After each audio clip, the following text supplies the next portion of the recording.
Hello guys. दे और 50 रुपया cut over acting की वजह से। बाय द वे, कैसे हैं आप सब लोग। मैं बहुत दिनों से कुछ भी नहीं वीडियो अपलोड की है, कुछ भी नहीं। खैर, तो आज की इस वीडियो में मैं आप लोगों को बताऊंगी कि मेरे दिल में कैसे ख्याल आया है रासमस का, कि रासमस के लिए अप्लाई करूं।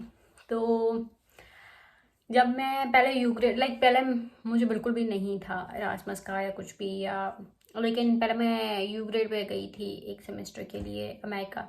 तो जब मैं वहाँ से आई ना, एक होता है ना कि आप वहाँ की पूरी लाइफ देख के आते हो, वहाँ का लाइफ स्टाइल ये वो। तो फिर मैं जब वहाँ से वापस आई तो मेरा दिल था कि अब मुझे वापस मास्टर्स बाहर से ही करनी है, चाहे कुछ भी हो जाए, मुझे बाहर ही जाना है, इधर पाकिस्तान में नहीं रहना। निकल जो कि सब बच्चों का होता है कि अभी भी सब होते हैं कि कहीं ना कहीं बाहर चले जाएंगे। नहीं।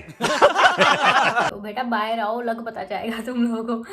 मजाक कर रही हूँ। खैर, तो मैं जब आई थिंक मैं अपने 6 सेमेस्टर में, पता नहीं, हाँ आई थिंक 6 सेमेस्टर में मैं यू ग्रेड पे गई थी और वापस मैं 7 सेमेस्टर में चल रहा था तब मैं आई थी। तो मतलब मेरा एक ही साल था, 7 सेमेस्टर और 8 सेमेस्टर। जैसे ही मेरा फाइनल हुआ, 8 सेमेस्टर जो होता है वो थीसिस वगैरह हमारी चल रही थी। तो मैं और वन ऑफ माय फ्रेंड, हम दोनों ने साथ डिसाइड किया था कि हम अप्लाई करेंगे ये वो। तो मैं कॉमनवेल्थ के लिए भी अप्लाई किया था, लेकिन इतनी होशियार नहीं हूँ मैं। तो खैर, मेरी रिजेक्शन हो गई थी उसमें, बट इट्स ओके,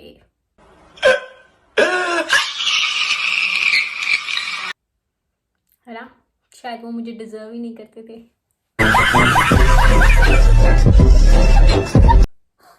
मजाक कर रही हूँ। खैर, उसके बाद फिर मैंने ना पूरी तरीके से ठान लिया था कि मुझे करना है करना है करना है। और मैंने दिमाग में सेट कर लिया था कि मैं मास्टर्स करूँगी तो बाहर से ही करूँगी, फिर चाहे उसके लिए मुझे 1 साल लग जाए, 2 साल लग जाए। ऑब्वियसली स्कॉलरशिप में लाजमी थोड़ी होता है कि आपकी एक ही दफ़ा में सिलेक्शन हो जाए ये वो। तो फिर मैं सोच लिया था कि मैं पाकिस्तान से तो नहीं करूँगी, करूँगी तो मैं बाहर से करूँगी। फिर भले मुझे 1 साल लग जाए, 2 साल लग जाए, तो मैं करूँगी बाहर से। और फिर मैंने सोचा था अगर ना हुई तो फिर जॉब कर लेंगे, कुछ ना कुछ कर लेंगे, या फिर घर पे अम्मी अब्बू के पैसों पे पल लेंगे, लेकिन इंतज़ार करेंगे। तो खैर, जब मेरी ग्रेजुएशन हो गई उसके बाद फिर मैं ऑनलाइन कोर्सेज करना स्टार्ट किए और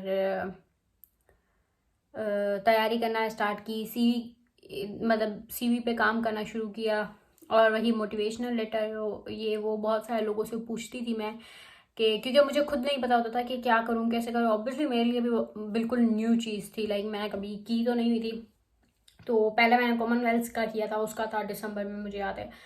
मेरी दिसंबर में ही ग्रेजुएशन थी और दिसंबर की एंड में ही शायद उसकी डेडलाइन थी कॉमनवेल्थ की। तो मैंने अप्लाई किया था उसमें। उसका बहुत बड़ा फॉर्म था, लेकिन खैर अप्लाई तो किया। लेकिन उससे भी यही होता है ना कि आप कभी भी कोई भी काम करते हो तो कुछ ना कुछ आप लोगों को लर्निंग ज़रूर होती है हर चीज़ से, चाहे फिर वो आपकी रिजेक्शन हो या आप कोई भी एक स्टेप लेते हो, मतलब आप कोई एक चीज़ सीखते हैं। तो यस, ये मेरा बीच बीच में ज्ञान चल रहा है। तो और सबसे जो मतलब ज़्यादा शौक था ना कि मैं बाहर जाऊँ, वो मेरी बहन को था कि मैं बाहर से पढ़ूँ ये वो। मुझे शायद घर से निकालना चाहती थी, क्योंकि मैं उसके कपड़े शपड़े बहुत ज़्यादा पहनती हूँ। उसके बिना परमिशन के। अपार्ट फ्रॉम जोक, मेरी अम्मी अम्मी भी चाहती थी कि मैं बाहर ही हूँ। उनको है कि मेरी दोनों बेटियां बाहर बाहर बाहर। तो खैर, फिर ऐसे ही मैंने और मैं वन ऑफ माय फ्रेंड, हम दोनों ने साथ ऑनलाइन कोर्सेज किए, हम दोनों ने साथ सीवी बनाई, हम लोगों ने साथ प्रोग्राम सेलेक्ट किए, एक जितने ही प्रोग्राम में अप्लाई किया, कॉमनवेल्थ में भी साथ किया, साथ रिजेक्शन हुई। और उसके बाद फिर रासमस के मैंने जो रासमस में अप्लाई किया था, मैंने 4 प्रोग्राम्स में अप्लाई किया था।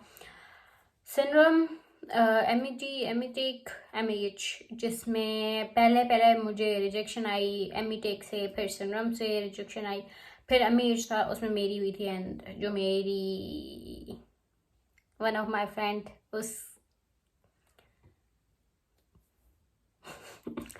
उसका नहीं हुआ। और फिर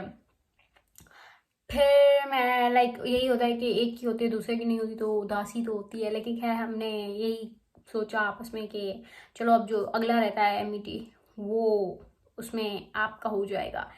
तो यस, हम दोनों we both friends made it. और यस, और उससे ज़्यादा अच्छी चीज़ क्या ही हो सकती है। हाँ, और मेरी जो लाइक प्रायोरिटी लिस्ट थी ना, उसमें सबसे ज़्यादा मेरी जो था वो MET में था और MEH में था। और मैंने इन दोनों में बहुत ज़्यादा मेहनत की थी। लाइक MET में तो मेरी फर्स्ट प्रायोरिटी MET थी, फर्स्ट चॉइस MET थी, उसके बाद MEH थी, और बाकी जो मैंने 2 में अप्लाई किया था, सिनरम और MET, वो तो मैंने बस ऐसे ही किया था कि चलो काउंटिंग में आ जाएगा कि मैंने ज़्यादा में किया है। तो बस उन दोनों में नहीं हुआ था, लेकिन इसमें हो गया और अच्छा है। अभी तक यहाँ तक ये होता है कि लाइक जैसे मैं यू ग्रेड से आई थी, मुझे बहुत सारे लोग ऐसे कहते थे कि लगती तो सेम ही हो, क्या फ़र्क आया यू ग्रेड से होके आई हो, ये वो। क्या मतलब क्या फ़र्क आएगा?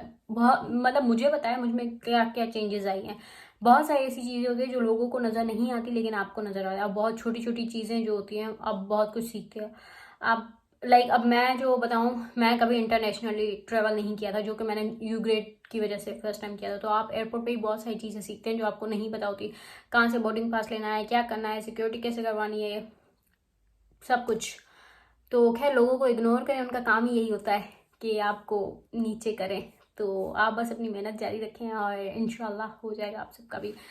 और if you still need any help, I am there, I am here, I am there, everywhere. Yes, bye, see you.